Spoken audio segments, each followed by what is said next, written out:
savor the flavor responsibly. Jalen Jacoby is presented by Samuel Adams. He is Jalen Rose. I am David Jacoby. We are Jalen Jacoby. What is it that we do? We give the people what they want. Jalen Rose. Later on, during this very program, we will be joined by none other than the Podfather, the man who greenlit this show, Bill Simmons. But we start with the World Series champion Los Angeles Dodgers. It was in the 6th inning when Blake Snell had only thrown 73 pitches and he was pulled by Kevin Cash. In the moment, I thought it was the wrong decision and it played out to be exactly that. Jalen, when you saw him get pulled from the game, what were your feelings? It's funny, their manager's last name actually is what it is, because last night he managed on credit, not on cash. Okay, it's right in front of you. Snell is pitching a gem, Jacoby, and I know he hasn't done over 6 innings this season, and I know that he has been a Cy Young winner, but this is a great moment, and all of a sudden, when you're the Rays, you got to get something special to happen if you're going to upset the Dodgers, who have more talent, who are the favorite. And he's on the mound pitching a gem, and all of a sudden he gives up 1 hit to the 9-hole hitter, and you come take him out of the game? That you're supposed to go to the mound and make sure he's good. The top of the lineup is coming back up, Jacoby, with the 3 top hitters who he struck out 6 times already. 6 times. He's striking those guys out. He has 9 total strikeouts. You do not take him out of the game. As soon as he does, you put in Anderson, boom. Mookie takes advantage immediately. And it's not just taking him out, it's, as you mentioned, putting in Anderson, who has given up a run in 6 straight appearances. And that was the case last night as well. Mookie Betts also added an insurance home run in the late innings to give the Dodgers the victory. They made a big investment in Mookie Betts, and that bet paid off last night. Jalen, how do you feel about your guy, Mookie Betts? Why didn't he win MVP? Right? I don't understand why he didn't win MVP. And I don't want to be this guy having that conversation right now, but he's the 5-2 guy I saw snagging home runs, stealing timely bases, hitting doubles, hitting home runs, inspiring his team. Like, he was the MVP of this series. Not to take anything away from Seager. I know that Kershaw gave him 11 innings, but that's their MVP right there, Mookie Betts. Well, I'm glad you brought up Kershaw, because Kershaw has been, this monkey has been on his back. He has the reputation of being a great regular season pitcher, but can't put it together in the postseason. His 2 starts led to 2 wins for the Dodgers in this World Series. Do you think that monkey is finally off his back with this World Series win? It is, because what ends up happening is people start to look back at his journey, and before they could say he's a 3-time Cy Young winner, the only one that doesn't have a ring. Now he goes into the category of one of the all-time greats, which is when people start talking about the greatest pitchers of all time, he's now elevated himself with that ring in a lot of people's mind in that conversation. But I want to press pause just a little bit. Yes, it does eliminate that monkey off of his back. However, they didn't need him to be that quote-unquote throwback dominant type of ace to go out there and pitch 8 innings, to pitch 9 innings, to strike out 10, to perform in a Game 7, or to perform even in the closeout game for the Dodgers. So I am happy to see him get a championship, but as we start talking about all-time great pitchers, there will be people like myself that have to acknowledge those points. Well, this World Series championship was very 2020. It came after a shortened 60-game regular season. It was played in a bubble, and Justin Turner, the third baseman of the Dodgers, was pulled from the game mid-game because results from a COVID test came back positive. And then after the game, he came back onto the field with a positive test to celebrate with teammates, even removing his mask for pictures. Jalen, what happened? So this was irresponsible by Turner. I know he's been on the Dodgers longer than anybody else. And I know he's hometown, and I know he's going to be a free agent, Jacoby, and I know winning the World Series for your hometown team is something extra special. But COVID-19 is not anything for us to be joking or playing with, considering almost 300,000 Americans have lost their lives based on the fact that they've contracted coronavirus. So now, once you understand that he fails the test and is removed in the game from the 8th inning, it makes me ask the question, so did he get tested every inning? Did they find this out in the 2nd inning? Did they find this out before the game? Oh, so when he does leave the game, is MLB's power structure has to be present because the World Series is being decided, which means they have to separate church from state and say, hey, we're going to keep everybody safe, and now immediately quarantine him like the Wisconsin football team is doing with their quarterback. But no, they win the World Series, he celebrates with the team, and that becomes something that makes me so mad as somebody that's walking around with a mask on that's putting bumps on my face. That now becomes a super spreader event. That's what that becomes, Jacoby, and it disappoints me seeing so many people still walking around disregarding the current and the lingering effects of the coronavirus. This is real. As long as you woke up today wearing a mask, things are not normal. I'm going to move our attention to college football. I'm glad you brought up college football because we have what could become a big story, and these are the words that came out of number 1 pick Trevor Lawrence's mouth. Let's listen to the Clemson quarterback. We'll just have to see how things unfold. I think there's a lot of factors in that, but honestly, just really, I leave or stay, whatever. Obviously, I have the option to do either one. Kind of my mindset's been that I'm going to move on, but who knows? There's a lot of things that could happen. Interesting. Now, I've said that he is the best quarterback prospect that I've ever seen in my entire life. The best athletic prospect I've ever seen since LeBron James. And he's saying, maybe I won't go to the draft. Jalen, do you think this is a real threat to stay in Clemson? I now have a real threat, Jacoby. I was trying to figure what style I might do next without forcing one. And if I could have hair like anybody, it would be like Trevor Lawrence. Put his picture back up there, Tommy. Or whoever's producing the show today. Jill, whoever's producing the show today. Put him back up there. Oh, Tony is my guy. Look at his hair, Jacoby. You see that? Can you imagine me with that down to my shoulders with the straightening iron? That might be next, fam.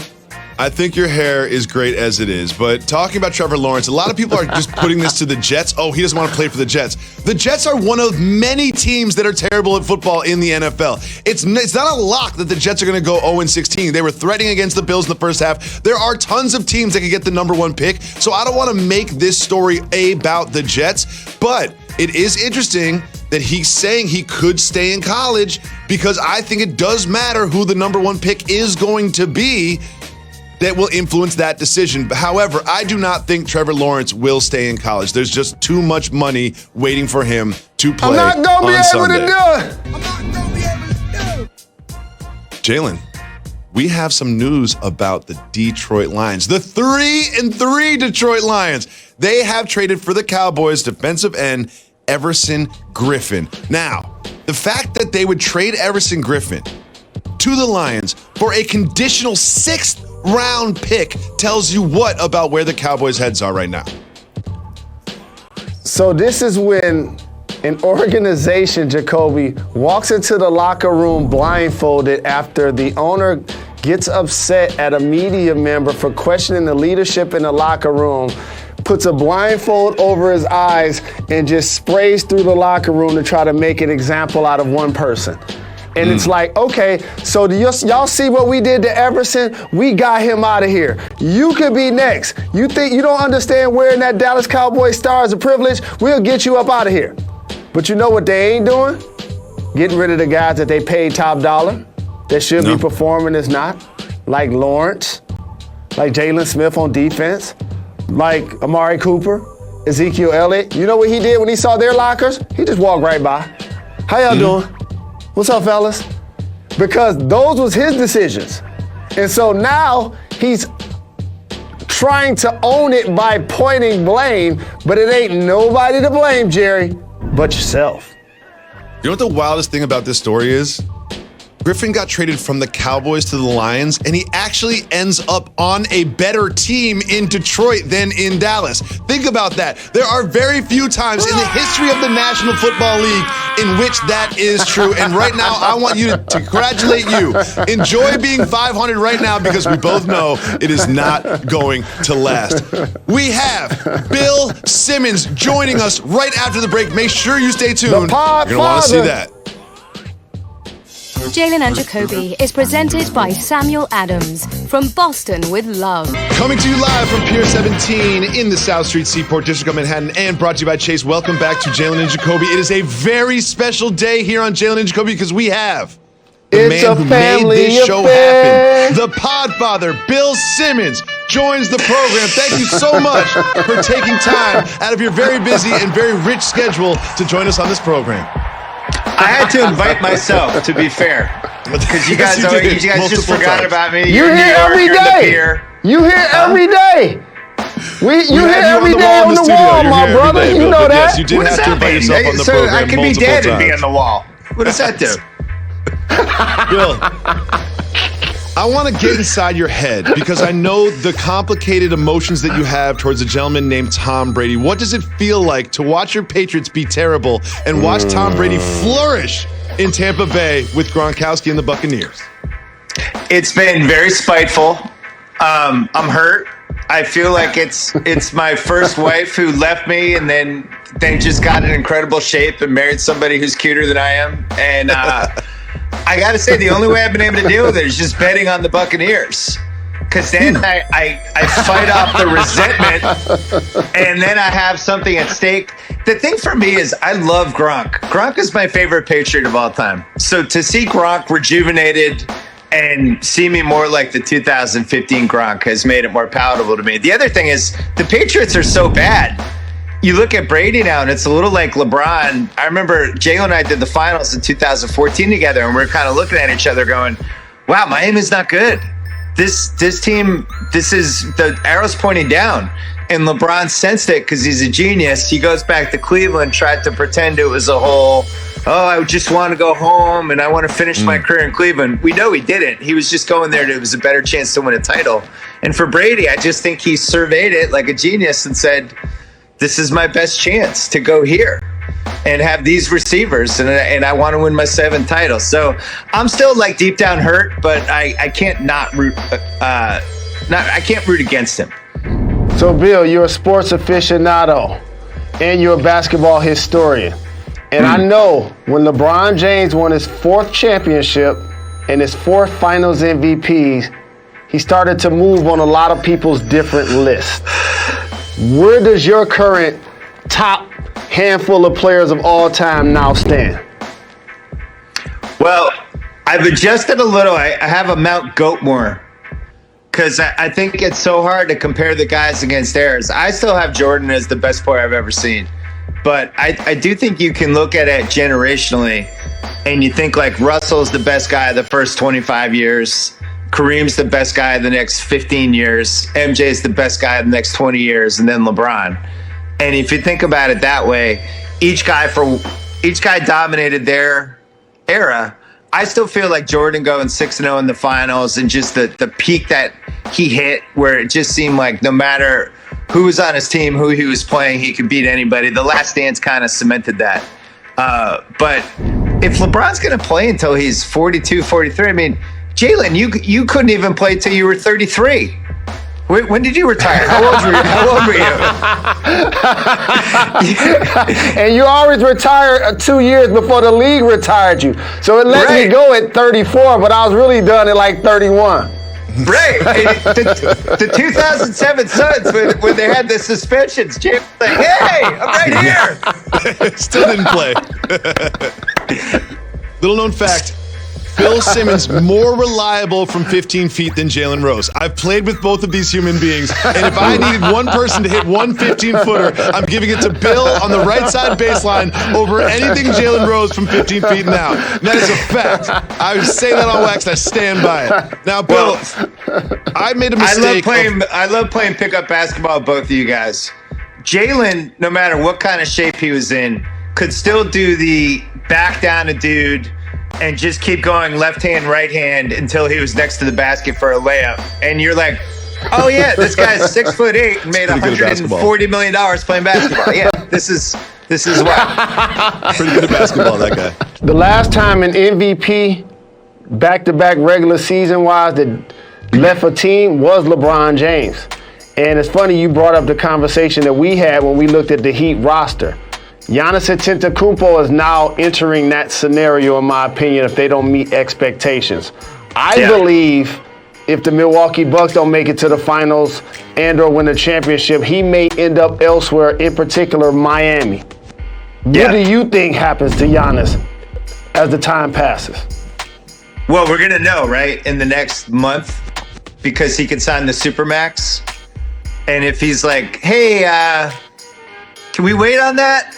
Can we wait a year? Then he's leaving. If he's staying, he's signing the Supermax.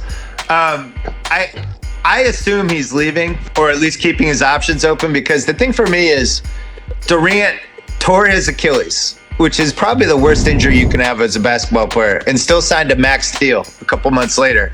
So Giannis, barring like an absolutely huge tragedy, no matter what happens to him next season, he's still getting the max. You know, he's getting a lot of money, and he can pick where he wants to live. And if he wants to go Dallas or Miami, no state taxes, get a little more from there. If I were him, I would go with Luka Doncic, because I think Luka is going to be the next guy. To me, it's a no-brainer. I'm getting to Dallas. I am hitching my kite to Luka's right leg, much like Jacoby and I always joke. Jalen always has a way of like, who's on the rise? I'm grabbing on. Like, oh, Maria Taylor, don't leave without me. You gotta catch the wave. Yeah, and I think Giannis is looking at Luka like, hey man, if it's me and him, we're winning titles. We're not winning the title, we're winning titles. We're winning 4 to 5 titles. I think Luka is the next. I don't know if you guys agree, but I think he has a chance to be one of the best 6 or 7 players ever.